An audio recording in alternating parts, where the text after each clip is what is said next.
మనం రోజు బంగాళాదుంపను కూరల్లో వాడుతుంటాం, కానీ దానికి ఒక సీక్రెట్ మ్యాజిక్ ఉందని మీకు తెలుసా? వంటల్లోనే కాదు, ఇంటి పనుల్లోనూ అద్భుతమైన ఉపయోగాలున్నాయి. ఇంట్లో స్టీల్, ఐరన్ పాత్రలు తుప్పు పట్టిపోతే వెంటనే స్టీల్ స్క్రబ్బర్తో రుద్దేస్తాం కదా. అలా చేస్తే పాత్ర త్వరగా పాతబడిపోతుంది, మెరుపు తగ్గిపోతుంది. కానీ ఆలూను మందపాటి స్లైస్లా కట్ చేసి లిక్విడ్ సోప్ లేదా బేకింగ్ సోడాలో ముంచి తుప్పు ఉన్న చోట రబ్ చేయండి. ఫలితంగా తుప్పు వదిలిపోతుంది.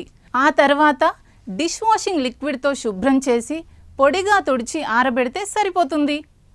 ఆలు ఉడికించిన నీటిని వెండి ఆభరణాల మీద పోసి గంట పాటు వదిలేస్తే చాలు. ఆ తర్వాత బ్రష్తో క్లీన్ చేస్తే కొత్తది మాదిరిగా మెరుస్తాయి.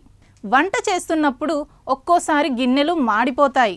బంగాళదుంప స్లైస్ తీసుకొని నిమ్మరసం మిక్స్ చేసి మాడిన ప్రదేశంలో రబ్ చేసేసి ఓ అరగంట తర్వాత గోరువెచ్చని నీటితో కడిగేస్తే మాడిన గిన్నె మళ్ళీ కొత్తగా మారిపోతుంది. చెప్తే నమ్మరు, ట్రై చేసి చూడండి.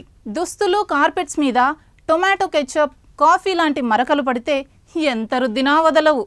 అప్పుడు బంగాళాదుంప ముక్క తీసుకొని మరక మీద రబ్ చేసి ఆపై ఆలు ఉడికించిన నీటిని పోసి అరగంట పాటు వదిలేయండి. ఆ తర్వాత సాధారణంగా ఉతికేస్తే మరక మాయం.